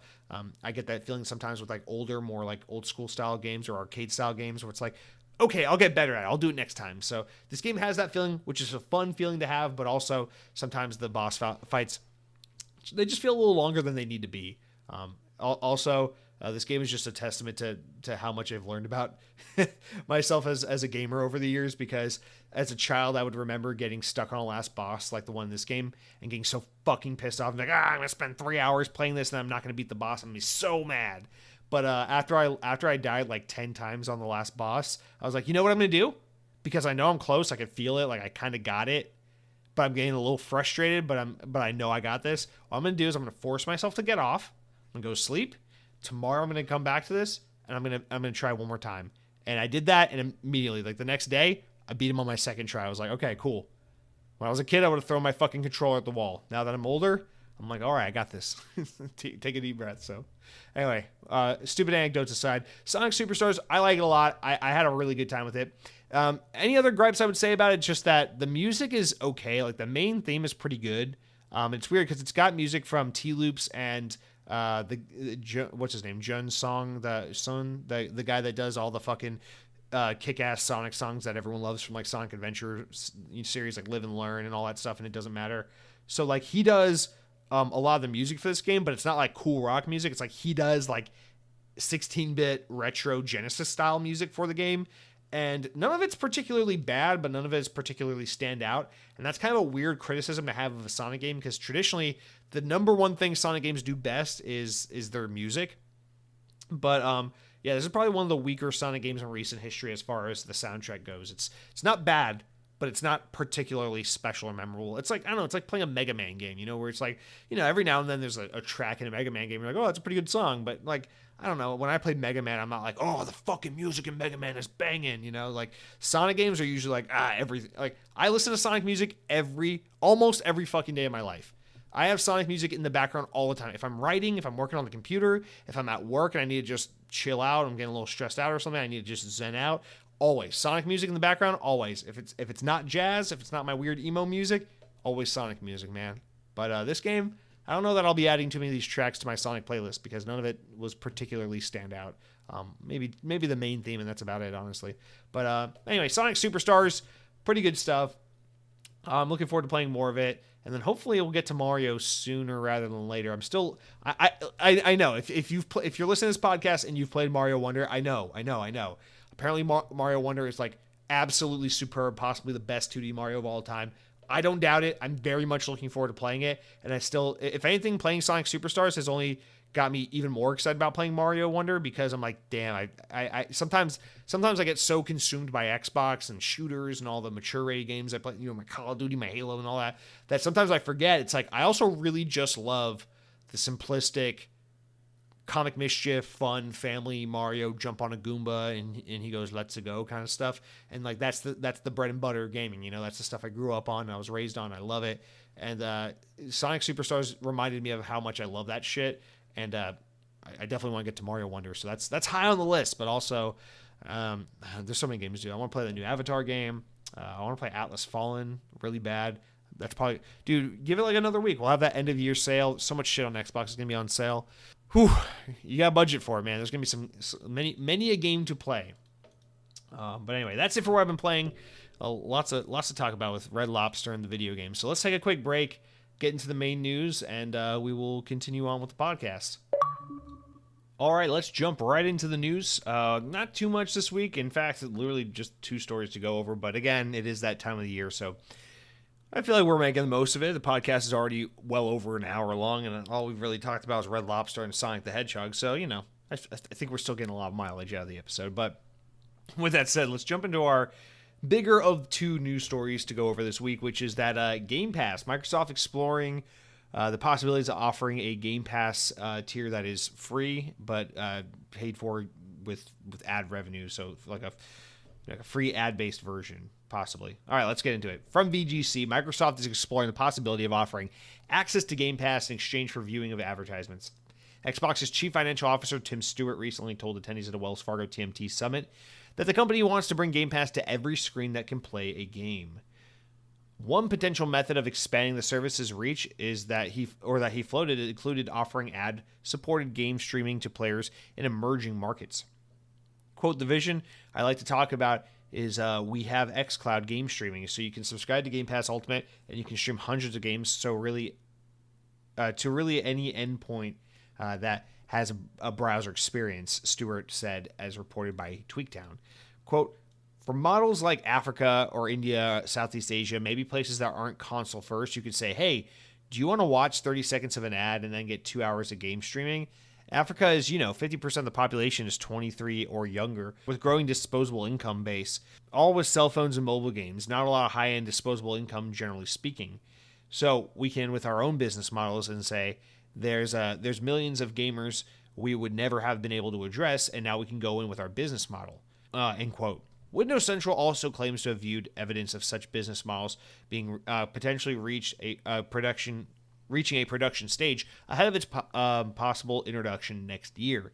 Security researcher TileOS is reported to have recently shared code snippets from the Xbox OS that reference offering 15-minute blocks of Game Pass access on an earned time basis.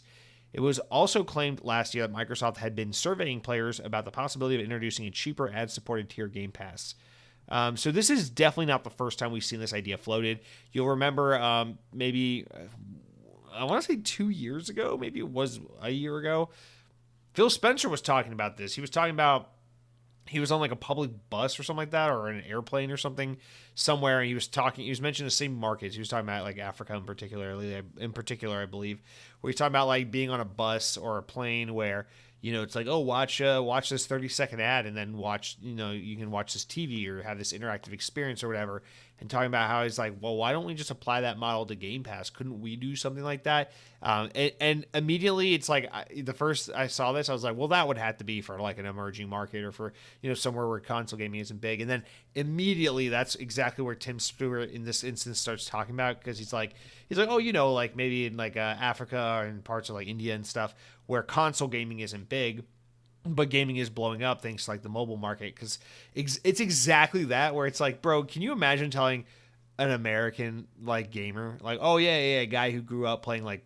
Xbox and PlayStation and Nintendo and stuff, like, yeah. So it's Game Pass is free, but what you gotta do is you gotta watch ads every 15 minutes. It's like, fuck you. No one's gonna want that, because I mean, we already complain enough about ads on our 7-minute YouTube videos. Like, how the hell are you gonna get someone to want to enjoy ads while playing a video game? Nonetheless. But in markets where people are used to mobile gaming and free-to-play games and things like that, where the business model is all about watch an ad, obviously that's, this is a much better market to try and target at. The thing is, I don't understand how you make this viable, because the cost of operating something like Game Pass is so expensive, like streaming that technology and then licensing those games and stuff and giving that to a market. I don't know how you make your money back by just being like, yeah. Watch a 30-second ad and we'll let you play Halo Infinite for 2 hours streamed. It's like, I know nothing about the financials of how that would work, but it's like, how would you ever make money off that? That doesn't make sense to me at all. But again, maybe that it's an attrition thing, where if you can penetrate enough of a market, that maybe that does make sense, or maybe that they haven't crunched the numbers and found a way to make sense of it. But they think that there's a way to explore that kind of avenue, and that they're just giving an example by saying like, oh, watch a 30-second ad and then play Game Pass for 2 hours. But man, that just sounds like kind of a terrible experience, but also a really great way to get your streaming service into, in front of many millions of people around the world who don't have the affinity for gaming the way we do, here in specifically the Western world with the likes of Xbox and PlayStation and all that. So I don't know, man. I don't think this is something they'd ever try to bring to most of Europe or to North America or like Australia or Japan. I don't really see this working anywhere like in those kind of more traditional console markets. But I could absolutely see them trying to do this in India in particular is the one that popped into my mind, but they mentioned also Africa and stuff like that. Think about like where, like in India, how Disney has like that Disney Star, which is like basically like Disney Plus, but it's like a fucking $1 a month or something like that. Whereas, we have to pay like $8-12 or whatever for our various streaming services. So I think that's the idea. It's just, they think that they can make more money in ad revenue, or at least enough to make up for the cost of streaming to that market, of having that infrastructure to stream to that market, and then expose that market to your product, which may in turn make money in other ways, or have them pay to subscribe to Game Pass or something, which I guess makes sense. But the amount they would pay to subscribe to Game Pass well, they wouldn't pay to subscribe to Game Pass. I guess the idea is get them in the door with the free thing and then have them paid to not have the ad viewing experience. But I don't know, man. That sounds it's like one of those things where it's like, that sounds really intriguing on paper, but it's like, I don't know that would ever work. I mean, they got to try, because right now Microsoft's thing is they got to grow these Game Pass subscription numbers, and because they're flat as hell. And I guess this is a way you could maybe start to get more people on Game Pass. Although I don't know how you count that with a subscriber if it's just people accessing Game Pass for free. But that's a whole other can of worms there. I will tally it. That's now the second time we've had that happen. We've had Phil Spencer talk about it. Now Tim Stewart's talking about it, and Windows Central's reporting that we might see some form of this be implemented over the course of the next year. So I would look out for that story. I'm very interested to see, really more than anything, just kind of how that plays out for them. Like if people even take to it. So there's that. The only other news-related topic we have to talk about is, again, going back to that Axios interview that Sean Shoptaw did from Disney Head of Gaming with, in regards to some Disney-related games. He talks about some Indiana Jones stuff, and we can talk about that here. So from VGC, Disney's gaming boss has discussed the decision to make Bethesda's upcoming Indiana Jones game an Xbox console exclusive. While the Untitled game was originally set to come to PlayStation, it was earlier confirmed that in the year that it will be an Xbox and PC exclusive, a day one Game Pass title. The terms of Disney's agreement with Bethesda were renegotiated after Microsoft acquired parent company ZeniMax Media for $7.5 billion in 2021. Disney's head of gaming, Sean Shoptaw, told Axios that, quote, with Xbox still being one of the biggest marketplaces for games, we didn't feel like we were going to be overly exclusionary.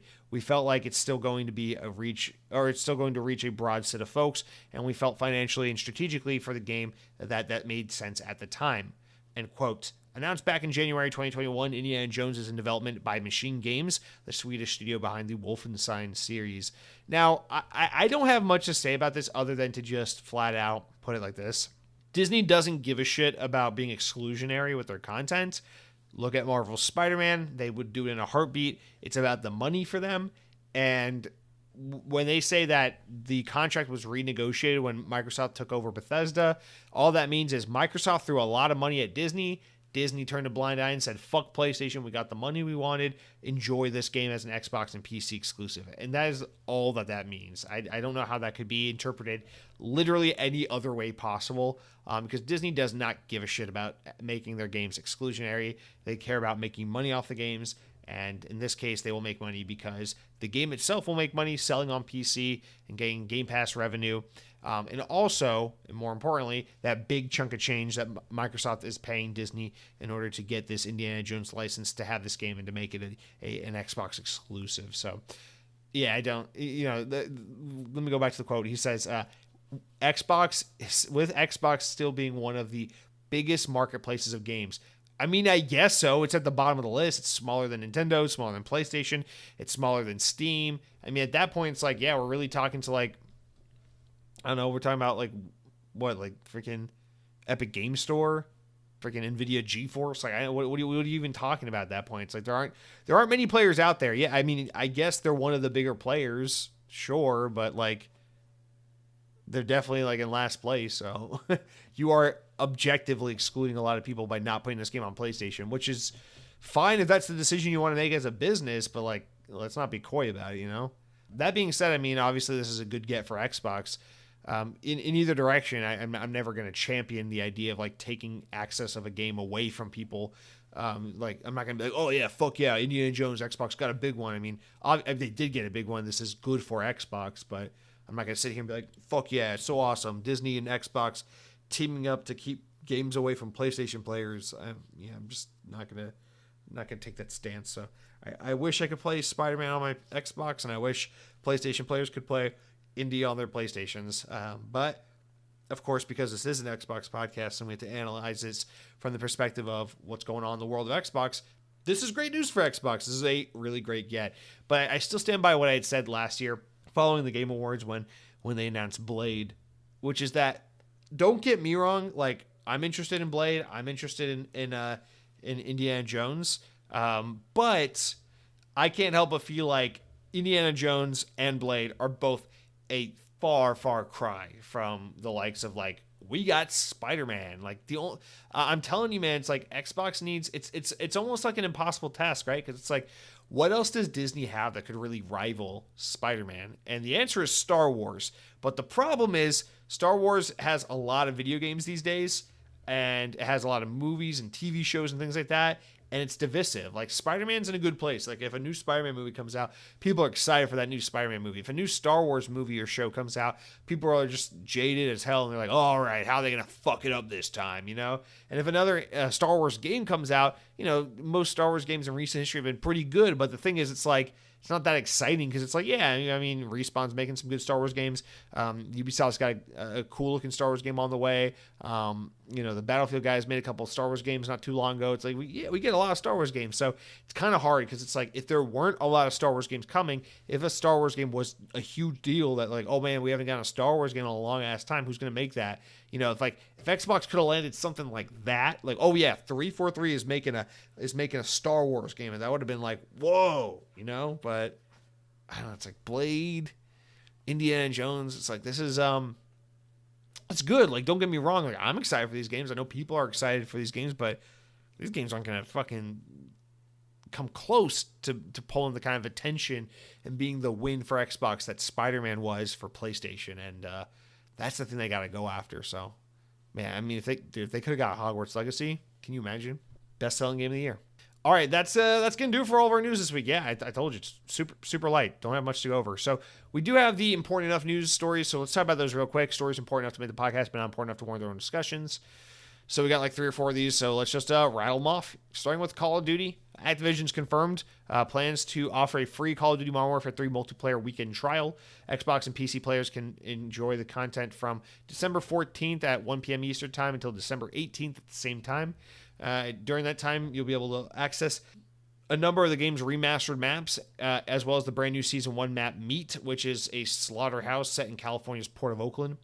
3 ground war maps are also available, as well as the War Mode and Zombies Mode. So enjoy that if you haven't played Modern Warfare 3. Maybe get in for a weekend, see if you like it. And yeah, it's good multiplayer, so I think it's worth a try if you haven't played it. Next up, VGC relays that peripheral maker PDP has teased plans to launch a new guitar controller for music games. The company, which last produced music controllers for Harmonix's Rock Band 4, ceased production of the peripherals some years ago.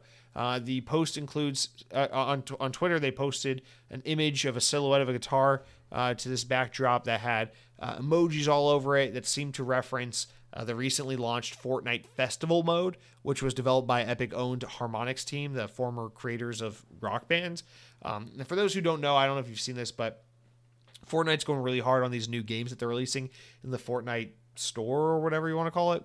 And one of them that came out this past week is called Festival. It's called Fortnite Festival mode. It's basically just what if Rock Band or Guitar Hero, but in Fortnite. And it doesn't support controllers like Guitar Hero controllers yet. It's just regular controllers right now. But they promised to add support for controllers sometime in early 2024, which means hypothetically you'll be able to like take your Guitar Hero or Rock Band controller, plug it up to your Xbox, and in Fortnite basically play a new version of Rock Band, which is crazy. And now this peripheral maker that made the controllers for Rock Band 4 is tweeting and teasing that, hey, we're gonna make a new controller, a new guitar controller to celebrate this Fortnite Festival mode, which sounds fucking awesome. I actually really want to try this out because I miss Guitar Hero and Rock Band, and it'd be really great to try this. So, all right. And lastly, Bandai Namco has announced plans to release a Tekken 8 demo this week. Fans will be able to sample the game when it hits PlayStation 5 on December 14th, and then for Xbox and PC fans via Steam, they'll be able to try the demo on December 21st. It will include the first chapter of the game's story, The Dark Awakens, plus a local versus fighting mode. I'm actually kind of interested in trying this, but Tekken's not my thing, so I'll probably fall off it quick. But yeah, good for those who are interested. All right, guys, that's going to do it for all of our news this week. Now we make it to the final segment of the podcast. You have made it to the last boss of the Xbox On podcast. Let's see if you can survive. You know how it works. You head on over to youtube.com/Xbox On podcast or at Xbox On podcast at youtube.com. And you click on the latest episode of the podcast. You can click like, thumbs up, whatever the hell it is, subscribe.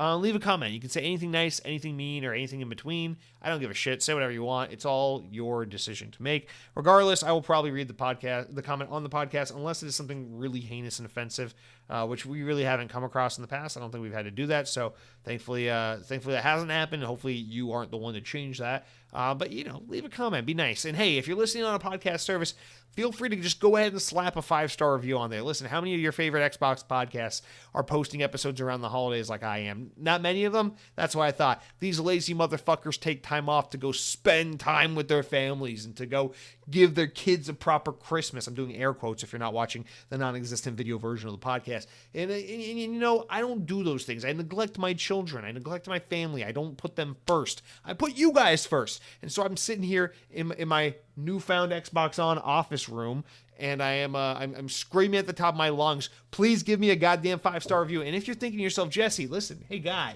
I like your podcast just fine, but I don't know if I'd give it 5 stars. In fact, I personally think it's a 4-star podcast. And here are the couple of things I think you could do to make it a 5-star podcast. Hold your horses right there, Jonathan. I don't give a shit how you think I could improve the podcast. I'm not asking you for constructive criticism. I'm asking you to give me a goddamn 5-star review. So why don't you keep your comments to yourself?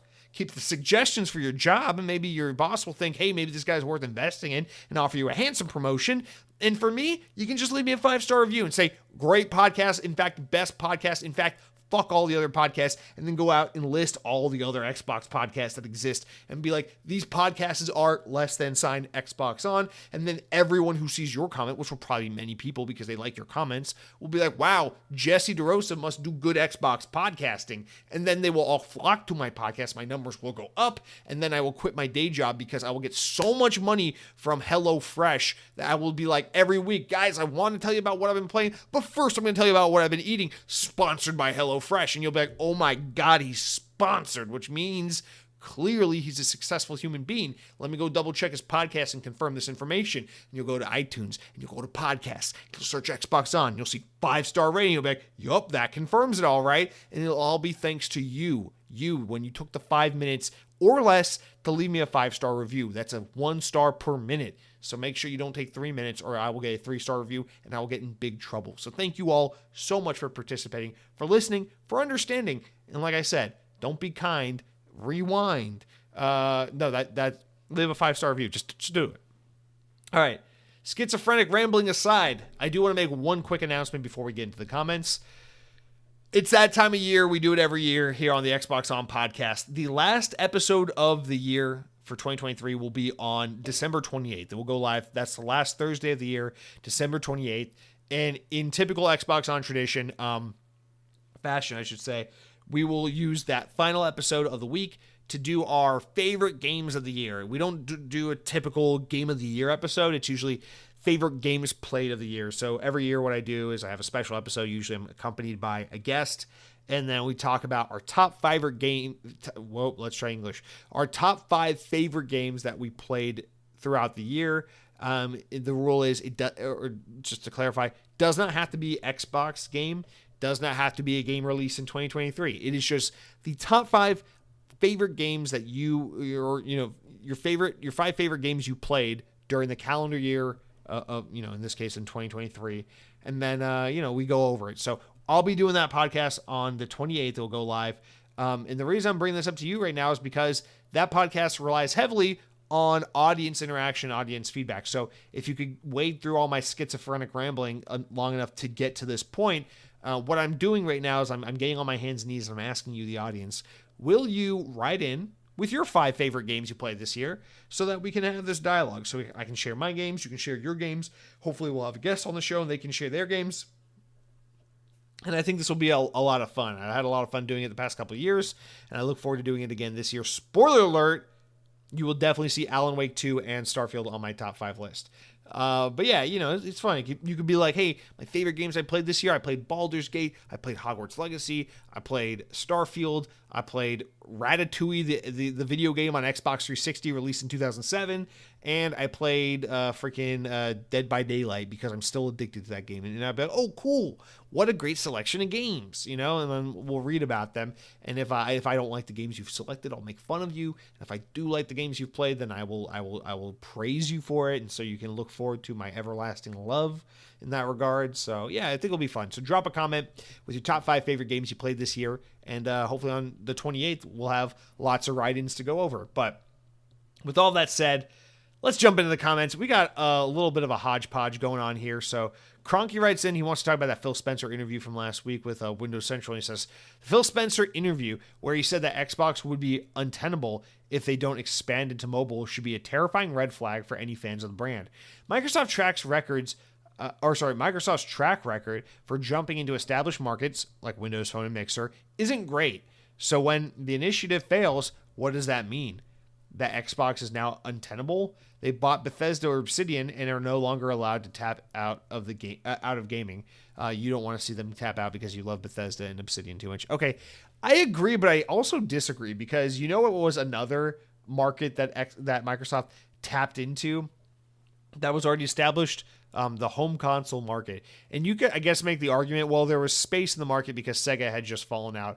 Yeah, but not exactly. I mean, Nintendo and PlayStation would have been just fine without Sega, but Microsoft made it work, you know? And it doesn't always work, and I think you're right. They have more failures than they have successes. Rest in peace, Zune. Rest in peace, Windows Phone. Rest in peace, Mixer. Rest in peace, Windows Phone. Rest in peace, Windows Phone again, because I love you so much, Windows Phone. I miss you, Windows Phone.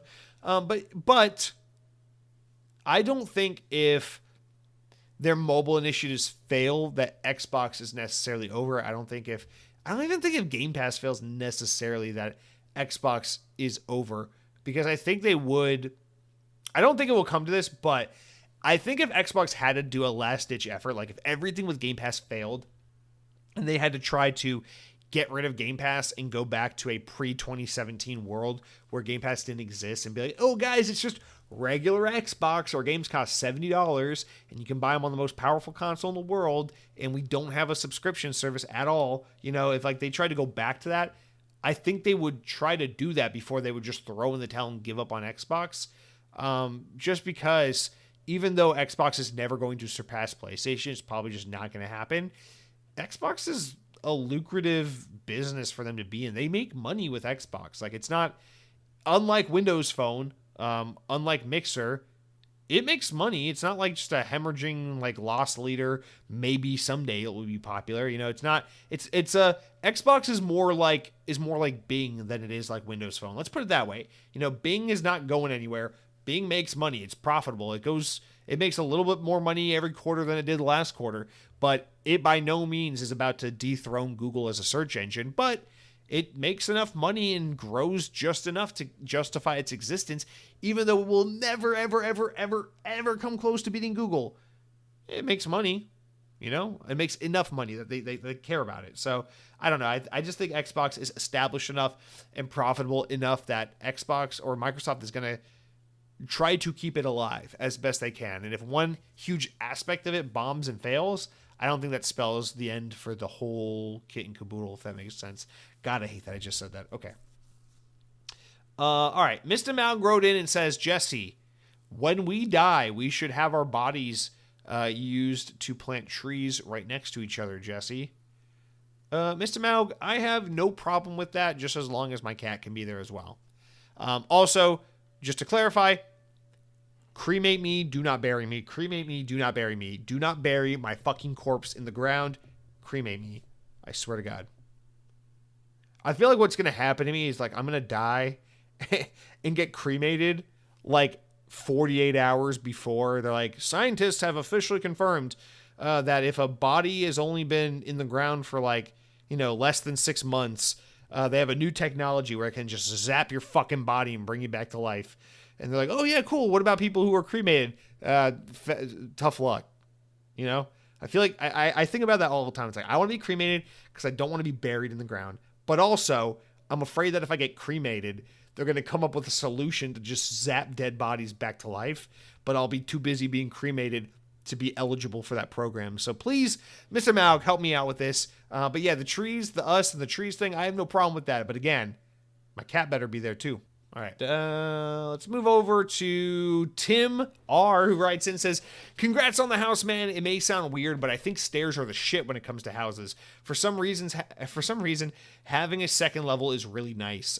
Dude, actually, man, I agree entirely with that. It was actually insanely important to us to try and find a house that had stairs, that had a second floor, because that very reason. There's such that need to compartmentalize. Like, it's when everything's on one floor. Like the house I grew up, my childhood home, was one floor, and I always hated it as a kid because I was like, man, all my friends' houses, they have 2 floors, and I liked it because I'm like, it feels like you're in a different place. It's like, okay, the bedroom is upstairs, the living room is downstairs, the kitchen is downstairs, the freaking other bedroom is upstairs. I don't know what goes upstairs, bedrooms, right? But I don't know, there's just something about it I like, because it's like, it feels very like, this is here, that is there. Like, you don't put the Burger King in the Walmart. You put the Walmart here and the Burger King there. Although I guess some Walmarts do have like a McDonald's or a Subway in them, so maybe that's a bad example. I don't know. I just like having a place for everything and everything in its place. When everything's on one floor, it just feels like a fucking hodgepodge of shit together. And I didn't like that as a kid growing up in my parents' house. And I said to myself, one day when I buy a house, I'm gonna make sure there's a second floor. That's actually insanely hard to find in Florida, because in Florida, almost every home is one story. So I'm glad we found it. It's our cute little tiny home, but we got upstairs with our bedrooms, downstairs with our living room, and I get my own little room where I get to sit around my boxers, and the neighbors maybe can see me from across the street because I don't close the window, and I don't care. There's no kids in this neighborhood. It's okay. It's all 18 up. It's all good. I'm not peacocking or nothing. But yeah, before I get absolutely destroyed by some government organization for podcasting like this, let me continue on with your comment. You said, and thank you for the congratulations. I appreciate you, man. You said, when it comes to Game Pass, I know that Xbox says that it improves sales for games in general, and not just the subscription. I wonder if one of the benefits is putting it in on other platforms is that customers who want to buy the full game will then have to go to Xbox to play their purchase. Yeah, that's a decent idea. That's a decent point. I suppose you could think about it that way, where it's like maybe a PlayStation player who doesn't own an Xbox could get some like specific PlayStation version of Game Pass, and it's like, oh yeah, I played Halo Infinite on PlayStation through Game Pass, and then maybe they're like, oh, I want to go own the game, or I want to go have it for myself. It's like there's no way to do that other than Xbox.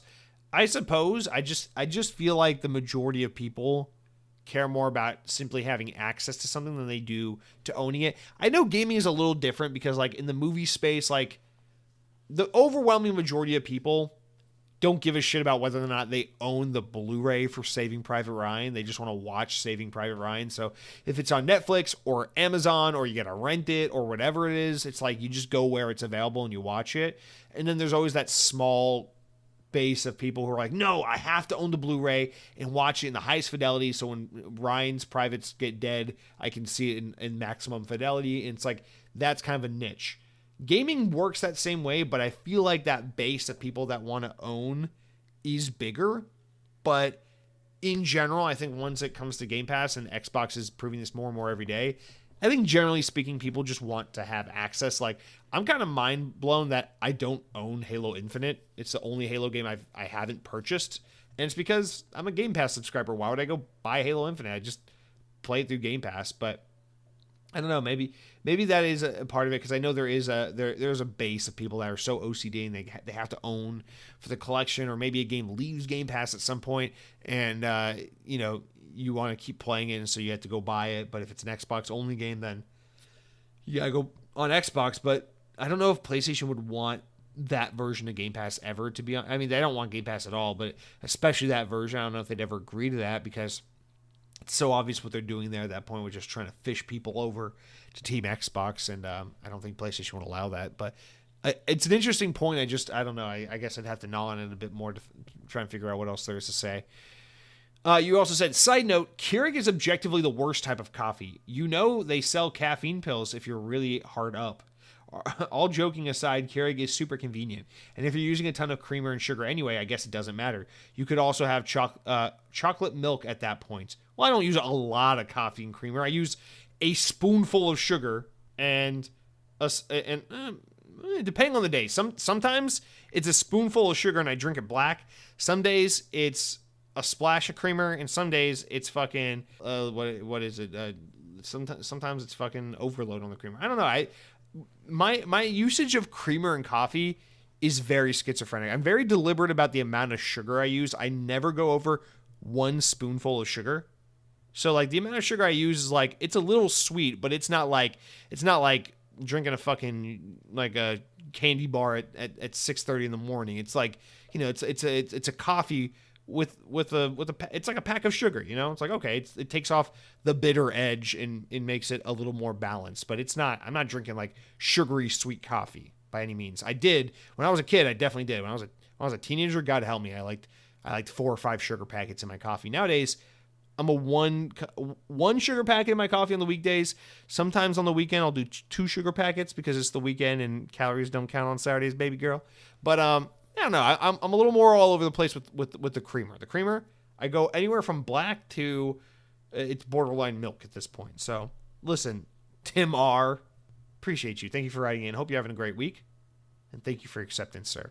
All right, 2 more commenters to get to. Mike Clark writes in and says, my favorite Thursday Xbox podcast on a Saturday, of course, referring to last week's episode going up on Saturday to accommodate the Game Awards, which, as a side note, thank you guys for bearing with me through that. I know that kind of hurts the numbers of the podcast a little bit to have to delay it a few days because people expected a certain day and then they don't get it until later.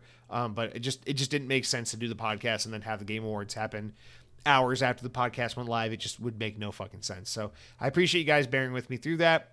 Of course, we'll go back to our regular Thursday schedule now. But Mike Clark says, my favorite Xbox Thursday podcast on a Saturday, GT6, never heard of her. Hellblade 2 looks awesome to me, and I love the first one. Ninja Theory has never missed. Well, I'm glad you're very optimistic about that game.